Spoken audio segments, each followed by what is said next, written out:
terima kasih yang terhormat Bapak Menteri Pertanian, Bapak Wakil Menteri Perdagangan, dan para perwakilan dari menteri-menteri terkait, para senior, Bapak Dubes juga, Pak Liki, mohon izin kami percepat saja. Kami diminta untuk bicara mengenai potensi pora Indonesia di pasar Tiongkok. Sedikit mengenai data, sudah cukup banyak yang disampaikan oleh Pak Dubes sebetulnya. Namun di sini saya hanya ingin menyampaikan beberapa hal. Pertama, kalau dilihat dari secara total Bapak dan Ibu sekalian, peserta webinar hari ini, secara total untuk ekspor tahun 2020 Indonesia, posisi kita itu menduduki peringkat ke-14 sebagai negara eksportir ke Tiongkok.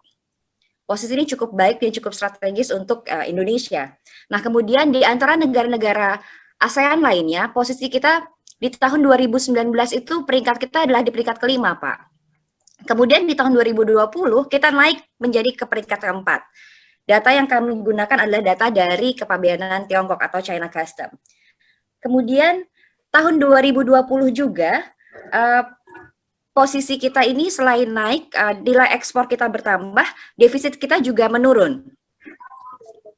Kemudian tentunya kita berharap ya, Pak Dubes juga berharap, Bapak Menteri Perdagangan juga tentunya juga berharap bahwa we should put in our mind kalau ini menjadi goal kita di tahun-tahun berikutnya, bahwa posisi Indonesia ini seharusnya berada di posisi pertama sebagai negara terbesar di ASEAN, dan tentunya dukungan dari pelaku usaha sangat penting dalam hal ini. Kita lihat untuk yang kuartal pertama. Di kuartal pertama, posisi Indonesia kalau tadi saya bicara bahwa berada di posisi ke-14 di tahun 2020 sebagai negara eksportir, di kuartal pertama ini kita naik berada di peringkat ke-13 sebagai eksportir ke Tiongkok. Nah, kemudian dengan nilai ekspor yang cukup signifikan peningkatannya, yaitu 43,7% dibandingkan dengan kuartal pertama tahun 2020.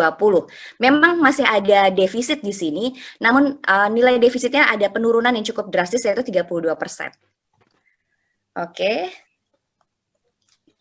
Kembali ke permasalahan porang, sebagaimana topik bahasan kita sore ini. Sebagaimana sudah disampaikan oleh Bapak Wakil Menteri Perdagangan bahwa memang pelaku usaha di tanah air dalam hal mengekspor produk porang ke Tiongkok itu menggunakan kode HS yang berbeda-beda. Dalam catatan kami ada 12 12 99 90, 07 14 10 11, 12 12 21 13, 12 12 21 12. Nah, tentunya ini memberikan dua tantangan. Yang pertama adalah mengenai pencatatan dan pendataan yang tepat dan akurat. Kedua, upaya konsultasi untuk mendorong penyelesaian dengan pihak Tiongkok menjadi terbatas ruangnya. Karena ketika kita harus beradu argumen mengenai data perdagangan, kita disulitkan oleh data yang terpisah-pisah di antara HS-HS tersebut. Nah, ini tentu sangat memerlukan concern di domestik. Kedua, mengenai impor produk HS 12 12 99 99. Kita bicara khusus satu HS ini. Berdasarkan data China Custom, tahun 2020 kita berada di peringkat pertama sebagai supplier atau eksportir, negara eksportir ke Tiongkok. Ada penurunan 45,2% dengan beberapa permasalahan yang sudah disampaikan oleh Pak Duta Besar. Di antaranya adalah karena adanya hambatan masuk ke Juni, kemudian pengetatan standarisasi di Tiongkok. Nah, bagaimana dengan harga? Berdasarkan juga data China Custom, kalau posisi kita adalah juara pertama, peringkat pertama ke Tiongkok di tahun 2020, tapi kalau dari sisi harga, angka kita ternyata tidak terlalu, harga kita tidak terlalu baik dibandingkan dengan negara-negara yang lain, bahkan berada di posisi ke-20 dengan nilai price-nya per kilogramnya 2,54 US dollar per kilo. Meskipun ada peningkatan harga dibandingkan 2029, yaitu sekitar 10,8%. Kemudian ekspor produk HS 12 12 99 99 Tiongkok ke dunia. Kalau tadi kita lihat dari impornya dari dunia, kita sekarang lihat dari ekspornya. Ekspornya untuk produk ini, China cukup besar, bahkan mungkin besar ya, lebih besar dibandingkan nilai impornya yaitu 166,9 juta US dollar. Nah, yang menarik adalah ada juga ekspor China ke Indonesia di antara negara-negara tersebut, yaitu sekitar 296.000 US dollar. Untuk harga ekspornya juga lebih tinggi ketika diekspor ke negara-negara tujuan dari China ke negara-negara lain. Oke, kemudian untuk nilai impor tahun 2021 kuartal pertama, Indonesia turun peringkatnya berada di posisi kedua dengan nilai 2,2 juta US dollar, namun terjadi peningkatan 10,2% dibandingkan dengan kuartal pertama tahun 2020. Oke. Nah, harganya ada sedikit peningkatan dibandingkan dengan kuartal pertama 2020, yaitu sekitar 48,8%, yaitu 2,72 US dollar per jam kan? Sana sini kilogram. Jam 5, sana jam 6. Oh iya. Jadi jam 5 waktu sini. Jam 5 waktu sini, jam 6 panitia Pak Artanto di mute ya. Oke. Kemudian ekspor produk HS ke dunia untuk kuartal pertama juga terjadi peningkatan yaitu 39,42%. Nah, harganya meningkat 5,91% yaitu sekitar hampir 3 dolar per kilogram. Harga rata-rata yang dikirimkan China ke seluruh negara-negara target ekspor. Nah, bagaimana tren produk ini ke Tiongkok? Yang pertama adalah porang itu sudah digunakan sejak lama oleh masyarakat Tiongkok dan tercantum dalam daftar tanaman obat yaitu Shen Nong's Herbal Classic yang ditulis lebih dari 2000 tahun yang lalu. Nah, tanaman porang dijadikan juga obat tradisional sejak dinasti Liang, dinasti Song, dinasti Ming, dan dinasti Qing.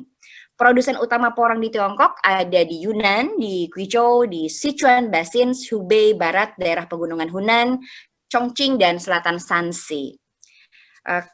Tepung porang banyak dijadikan di Tiongkok banyak dijadikan sebagai bahan baku atau zat aditif pada industri makanan, shirataki noodles, konnyaku gel, kue konjac, dan juga semacamnya. Industri farmasi di Tiongkok menggunakan porang untuk mengobati asma, detoksifikasi, mencairkan dahak, diabetes, obesitas, dan hal-hal lain yang tadi sudah disebutkan oleh para ahli sebelumnya. Dan juga digunakan sebagai bahan baku pakan ternak dan juga industri kosmetik. Ini adalah gambaran saluran distribusi di Tiongkok, dari importir ke industri makanan, wholesaler market, ke retailer tradisional, e-commerce, kemudian direekspor, dan juga kemudian diolah dan digunakan langsung oleh konsumen di Tiongkok. Preferensi konsumen Tiongkok yang pertama tentunya harus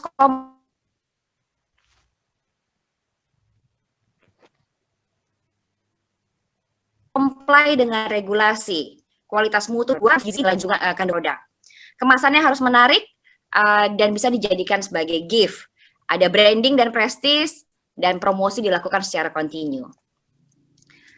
Perilaku konsumen cenderung mudah dipengaruhi oleh reference growth.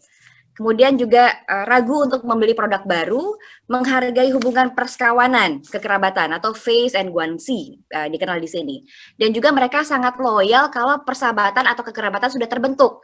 Makanya di sini ada tradisi makan-makan dulu atau minum-minum, kemudian baru mereka bicara mengenai bisnis. Jadi pertemuan pertama itu nggak ngomongin bisnis dulu, Pak Asikin. Pertemuan pertama itu pasti ngobrol-ngobrol dulu bagaimana kabarnya, segala macam gitu ya. Kemudian pertemuan kedua juga masih ngobrol-ngobrol. Di pertemuan ketiga baru bicara mengenai bisnis.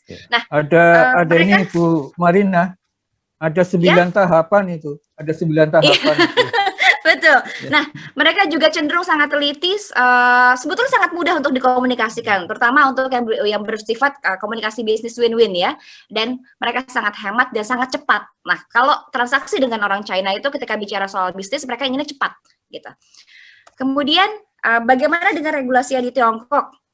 Yang pertama adalah memahami pelaku usaha, kami sangat mendorong untuk menggunakan ASEAN China FTA, Form A. Jadi dalam eksportasinya. Kenapa? Karena tarif bea masuknya untuk HS 12, 12, 9, 9, 9, 9 sangat tinggi. Kalau pakai MFN itu 30%. Tadi Bapak Wamen, Wakil Menteri juga sudah menyampaikan. Nah, ini belum termasuk dengan pajak pertambahan nilai sekitar 13%. Jadi 6 sampai dengan 13%. Kemudian kita bicara mengenai kode HS ini. Ada kode HS lain yang digunakan oleh Indonesia ya. Kita bicara mengenai BTKI 2017 misalkan. 071490, kita lihat MFN-nya 15%. Ini untuk umbi porang dalam bentuk irisan atau yang tidak diiris. Kemudian 110620, MFN-nya 20%. 200899, MFN-nya 10 sampai 15%. 210690, MFN-nya 12%. Ini untuk keripik porang yang siap dikonsumsi tanpa ada dengan ada tambahan pemanis selain gula. Nah, artinya kalau menggunakan ASEAN China FTA semuanya sudah 0%. Ini akan lebih menguntungkan bagi para pelaku usaha. Kedua, regulasi yang harus dikomplai adalah Food Safety Law, Law on Farm Product Quality, dan lain-lain yang ada sampai 5 nomor ini. Terutama juga the Law on the Entry and Exit Time and Animal Quarantine. Aturan National Food Safety Standard ini berlaku untuk seluruh produk yang dikonsumsi oleh konsumen Tiongkok, baik yang lokal maupun yang diimpor.